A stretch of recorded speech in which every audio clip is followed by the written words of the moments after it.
Bonjour, je m'appelle Alain Bensoussan, je suis avocat spécialisé dans le domaine du droit du numérique.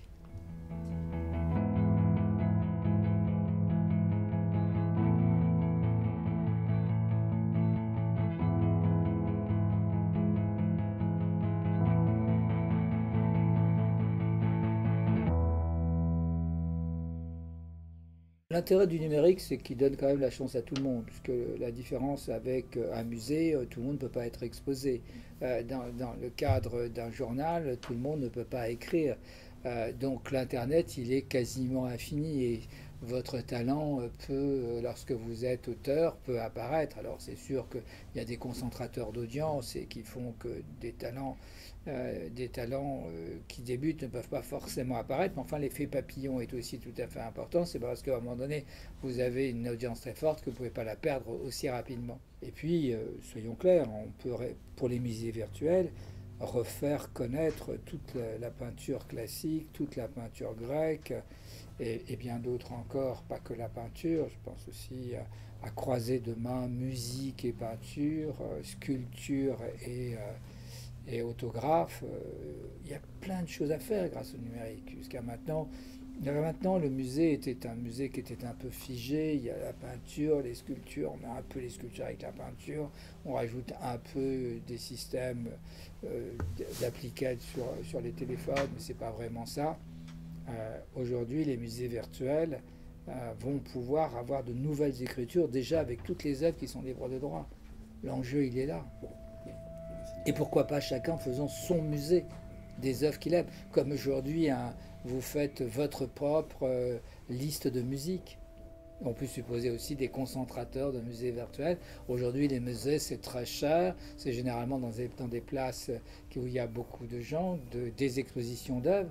Mais chacun d'entre nous, demain, peut créer son musée virtuel et pourquoi pas des plateformes de musées virtuels où chacun d'entre nous aurait sa propre scénographie, sa propre présentation pour des œuvres tombées dans le domaine public ou pour des œuvres d'artistes dont ils auraient effectivement acquis les droits. Les musées virtuels renvoient une nouvelle façon d'agencer l'œuvre. On ne présente pas une œuvre dans un musée physique de la même manière qu'on peut la présenter de manière virtuelle.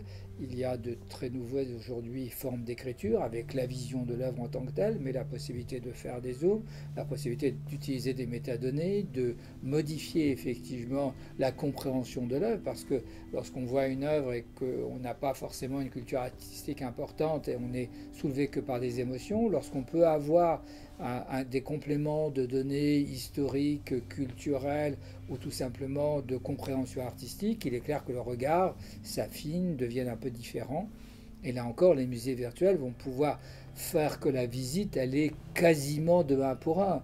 En général, vous allez au musée, vous êtes seul et le musée donne des informations, mais des informations pour tous.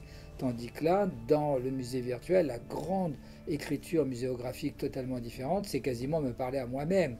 Imaginez que tous les jeunes comme vous décident de créer le musée virtuel mondial ouvert pour tous. Vous avez du temps, de l'intelligence, le coût effectivement de l'hébergement baisse de manière drastique. Vous pouvez monter un financement de type crowdfunding avec une fondation.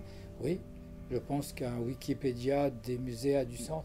De manière générale, tout ce qui sera diffusion de la culture, notamment dans les pays émergents, est un élément extrêmement important. Cette planète a besoin un peu de paix, la culture pourrait être le vecteur. Donc ce type de projet me paraît dans l'air du temps.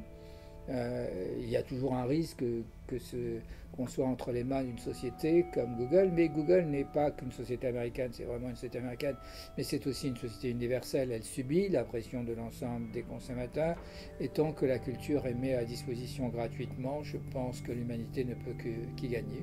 Google aujourd'hui, il est sur la partie numérisation des œuvres et il entreprend un travail fantastique pour la culture.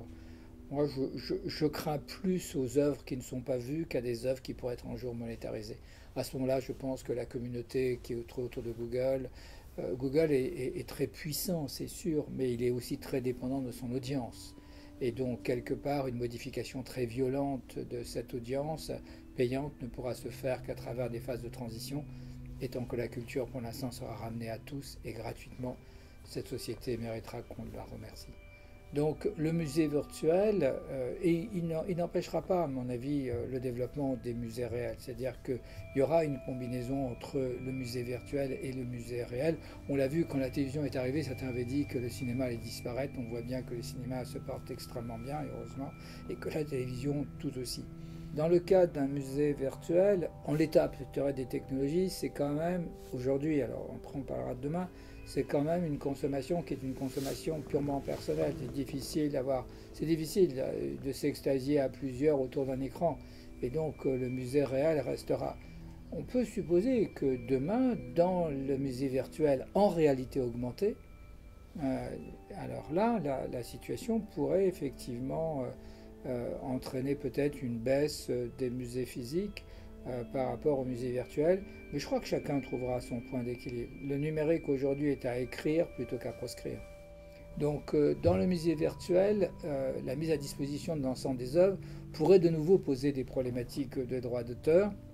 Encore que pour certaines œuvres, il y a bien longtemps qu'il n'y a plus de droit d'auteur, elles sont tombées dans le domaine public. Je pense que dans un premier temps, on rentre dans le cadre de l'évolution du droit d'auteur par le numérique et l'utilisation des œuvres beaucoup plus facilement dans ce domaine-là. Je crois qu'aujourd'hui, on est dans le temps de l'innovation plutôt que dans le temps de la législation. Il y a toujours un compromis avantage, inconvénient à prendre une législation par avance qui risque de porter atteinte au développement ou ne pas prendre de législation et de devoir intervenir en phénomène d'urgence. Aujourd'hui, je ne crois pas qu'il y a urgence à prendre une réglementation. Je pense qu'il faut libérer effectivement la création des contraintes que parfois le droit d'auteur peut, dans ce domaine-là, parce qu'il est basé sur une histoire qui se comprenait à l'époque et qui se comprend de moins en moins, pourrait bloquer. Je pense qu'il faudrait peut-être demain créer une exemption nouvelle pour les musées virtuels, mais en l'état actuel, laissons émerger les musées.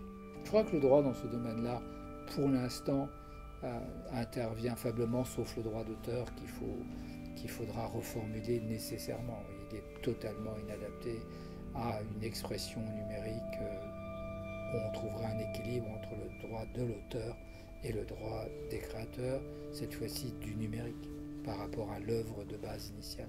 Les problématiques sont faites pour être résolues. Je pense que la puissance du numérique dépassera, me semble-t-il, l'enjeu de ces problématiques. La culture pour tous devra entraîner un droit applicable pour chacun. Pour moi, le musée virtuel, c'est la possibilité d'être seul dans un musée ou avec effectivement un groupe de gens. Donc, c'est la possibilité d'être à la fois en consommation autonome de l'œuvre, c'est la fois d'être à plusieurs, et donc ça suppose aujourd'hui dans la virtualité des technologies qui ne sont pas complètement développées. Ça suppose aussi de pouvoir enrichir l'ensemble de l'œuvre de parcours historiques, de parcours de compréhension, de parcours culturel, de parcours géographique. Le musée virtuel, c'est émotion et compréhension conjuguées au temps présent.